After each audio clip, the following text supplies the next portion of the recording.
auditeurs de Lorraine Enragée, bonjour ou bonsoir. Nous refaisons un petit format court avec un autre conférencier. Après la géopolitique, nous allons parler local avec Johan Graille qui vient tout juste de terminer sa conférence sur le consommer local justement. Donc il va nous en dire quelques mots. Johan, pourrais-tu revenir sur ta conférence et nous décrire un petit peu dans les grandes lignes en quoi ça consiste de consommer local? Alors, consommer local, déjà en termes c'est consommer ce qui se produit localement, ça c'est sûr. Après, le rayon, ça varie selon les personnes et les appréciations. On va dire dans un rayon de 200 km.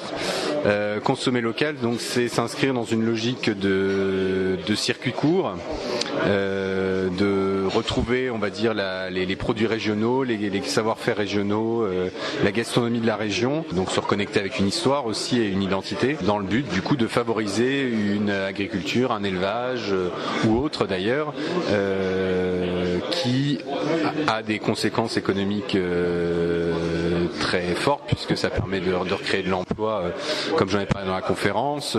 En général, quand on s'inscrit dans les circuits courts, on trouve des petits producteurs, donc si la demande augmente en vente directe, c'est-à-dire en vente de consommateurs à producteurs, ça offre des possibilités d'emploi à des jeunes agriculteurs qui veulent se lancer.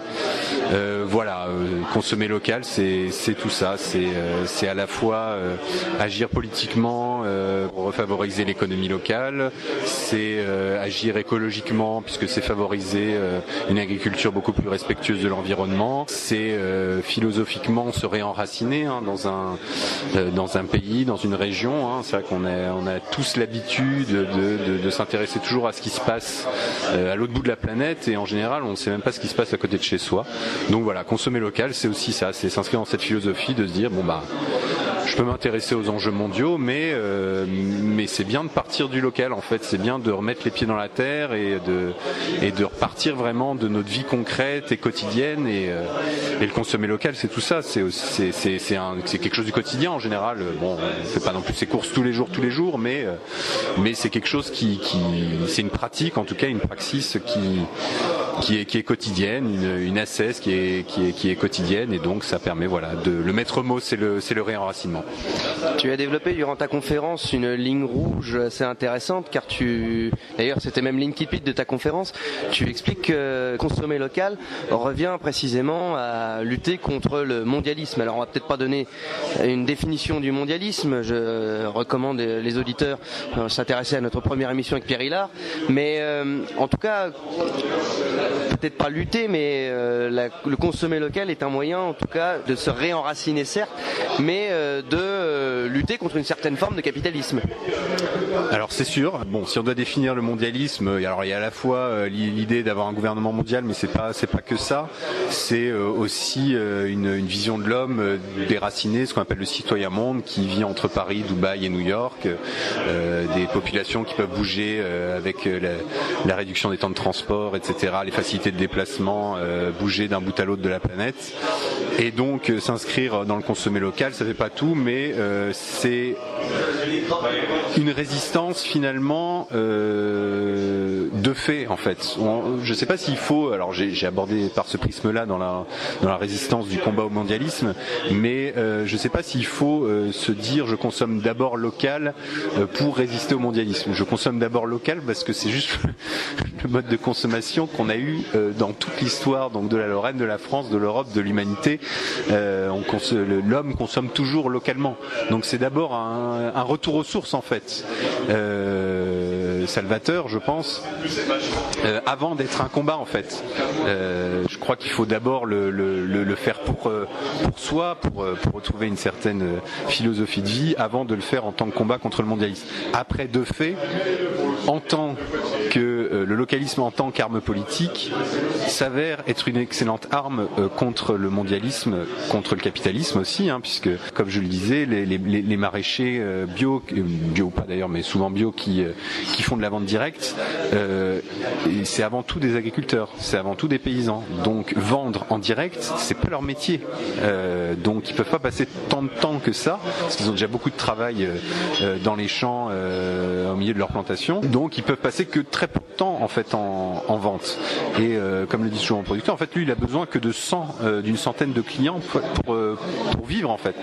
Et du coup à partir de là, on a une logique intéressante qui est de on n'est pas dans l'augmentation capitaliste effectivement du j'ai une terre, voilà, je l'exploite, etc. Puis après je vais en racheter une autre terre, et puis encore une autre terre, et puis le but c'est toujours de faire accumuler le capital, etc. Non, là dans cette logique-là, on est toujours dans juste j'arrive à vivre, je crée un cercle vertueux, je crée ma communauté de clients autour de moi, ça a plein d'avantages, on a une relation de confiance, et voilà, il y a du lien social, un terme très utilisé à gauche mais qui est quand même intéressant, qui se crée.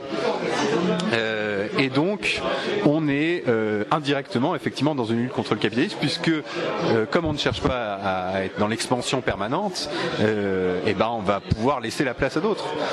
On était 80-85% de paysans au Moyen-Âge, c'était ça la population française. Donc en fait il y a de la place pour aller dans cet effet de contrebalancier, de réenracinement, de retour à la terre, de aussi apprendre à réhabiter les campagnes. Alors ça se fait petit à petit, mon maraîcher c'est un néo-rural, il vit d'ailleurs toujours en ville, etc. Mais c'est des modes de consommation qui peuvent s'appliquer partout, et notamment dans les villages. J'en ai pas du tout parlé, mais c'est un mode de consommation qui peut être très favorable dans les villages, parce que les villages sont devenus des cités dortoirs pour beaucoup, c'est-à-dire qu'on va travailler à la grande ville d'à côté, on revient le soir, et en revenant du boulot on s'arrête au supermarché pour faire ses courses. Là on peut très bien imaginer de la vente locale qui se fait dans les villages, et ce qui permet aussi de faire vivre le village, simplement de remettre des marchés en fait, c'est juste ça. Donc pour la conclusion, c'est avant de lutter contre le mondialisme et le capitalisme, nous retrouvons juste déjà pour nous-mêmes dans un premier temps ces modes de consommation sains et j'allais dire presque naturels. Et dernier petit point pratique, parce que tu as développé aussi un volet très pratique dans ta conférence, on ne reste pas que sur l'idée. Pourrais-tu me donner de façon hebdomadaire, dirons-nous, le budget nécessaire pour consommer, lorsqu'on consomme local, à combien s'élève à peu près le budget hebdomadaire pour, disons, un couple et un enfant, grosso modo, lorsqu'on consomme local? Alors, je pense que parfois, il faut aussi savoir se dire, oui, je vais consommer local, même si c'est pas bio, si j'ai pas les moyens. Je vais d'abord consommer local, c'est déjà une première étape. Mais effectivement, local et bio riment souvent ensemble. La question du budget, en fait, voilà, le premier, souvent, ce qu'on oppose à la consommation du bio et du local, c'est ça coûte plus cher. Ça coûte très cher. Et effectivement, si on compare produit à produit, c'est plus cher, parce qu'on a des produits de meilleure qualité, produits en plus petite quantité. Forcément, et en plus, la demande en bio est beaucoup plus forte que l'offre en ce moment. Donc on est dans une période un peu de déséquilibre. Néanmoins, on peut s'en sortir, et je l'ai montré pendant la conférence, pour 40 € par personne et par semaine. Largement, mais vraiment largement, c'est vraiment une fourchette haute, en revoyant son mode de consommation, et dont le principal axe c'est consommer moins pour consommer mieux. Consommer moins de produits transformés, donc forcément plus de fruits, plus de légumes, etc. qu'on va cuisiner, donc on va gagner de l'argent sur la consommation. Consommer en direct, donc en supprimant les intermédiaires, donc ça fait aussi réduire le prix à produit égal évidemment, pas d'intermédiaire, forcément c'est moins cher. Et puis que dire encore, en n'hésitant pas à revoir aussi son mode d'alimentation, donc globalement moins de viande, ne pas hésiter à supprimer le petit déjeuner. En fait, le petit déjeuner n'est pas du tout le repas essentiel qu'on nous vend à longueur de temps, mais ceux qui nous vendent ça, c'est mon nutritionniste me disait que les cours de certains cours de nutrition dans les universités ou dans les écoles de nutritionnistes pour le petit déjeuner sont payés par Nestlé, quoi. Donc ils doivent vendre des céréales, etc. Et on commence à comprendre scientifiquement que le petit déjeuner en fait n'est pas du tout, mais alors pas du tout le repas le plus important de la journée. Donc on est toujours dans la perspective d'inversement de tout en fait à notre époque, et qu'on peut tout à fait se passer du petit déjeuner. Et donc voilà. Donc il y a plein de petites astuces en fait pour réduire sa consommation. Et quand je dis 40 € par semaine et par personne, c'est vraiment une fourchette haute. On peut très bien vraiment s'en sortir en se nourrissant à sa faim sainement. On peut s'en sortir pour moins cher. Moi, il y a des semaines où je consomme moins de 20 euros. Et on a fait d'ailleurs un petit test tout à l'heure dans la conférence. J'ai fait un test qui a un budget hebdomadaire de 20-30 euros. Il y a très peu qui ont levé de la main. 30 et 40 un peu plus, 40 et 50 un peu plus, et plus de 50 encore plus. Donc vraiment, c'était vraiment la majorité. Donc on voit bien que consommer local et bio, c'est pas forcément incompatible avec des faibles revenus. Voilà. Je gagnais 700 euros l'année dernière, je gagne le SMIC cette année, j'arrive très bien à le faire. Donc voilà, on peut tout à fait manger local, bio et sainement pour pas cher, quoi. Et en conclusion, soyons lorrains, soyons aussi gourmands, parce qu'il ne faut jamais oublier que la gastronomie lorraine est particulièrement riche. Donne-nous quelques petites spécialités et quelques petits plats lorrains typiques que tu recommanderais bien évidemment à nos auditeurs. Bien évidemment. Bon, il y a les grands classiques, évidemment la quiche lorraine qui est mondialement connue, la Mirabelle, mais bon, ça c'est des choses qu'on connaît.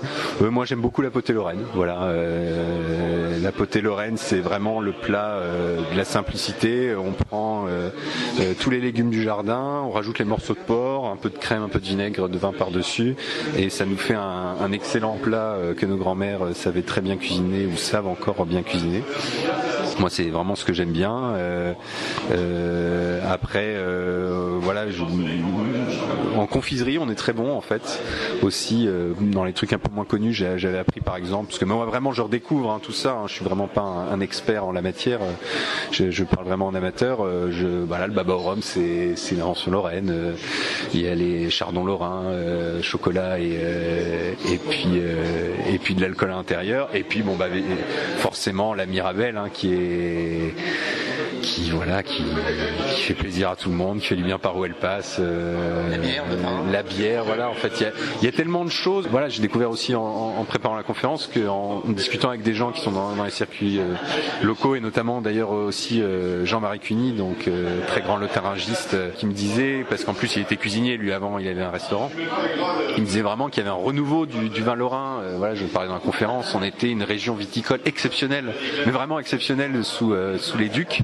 C'est bien que sous le duc Léopold, notre code viticole a été repris par les Bourguignons. Voilà, en termes de bière, on est une région de bière incroyable. Il y a plein de bonnes bières. Alors aussi bien, on a des blockbusters qu'on peut trouver en supermarché, comme la Leroyce, la Duchesse de Lorraine, la Noiraude, l'Abbaye des Prémontrés, qu'on peut retrouver un peu partout et qui ont gagné pas mal de prix dans des concours. Et puis beaucoup de microbrasseries. Aussi gros renouveau des microbrasseries en Lorraine. En 15 ans, c'est passé de 5 à 60. Donc avec la Grenaille, qu'est-ce qu'on connaît? Il y a le Bon Poison qui vient de Metz, au Pierrot, les brasseries de Maxéville. Enfin voilà, il y a vraiment, quand j'ai fait la synthèse de tout ça pour préparer la conférence, franchement, on voit vraiment la richesse de la gastronomie lorraine. Donc foncez-y, il y a tout à découvrir. Eh bien, merci Johan pour ces sages conseils. Et je remercie les auditeurs de Radio Lorraine Enragée, François-Xavier Consoli, votre serviteur. À la prochaine.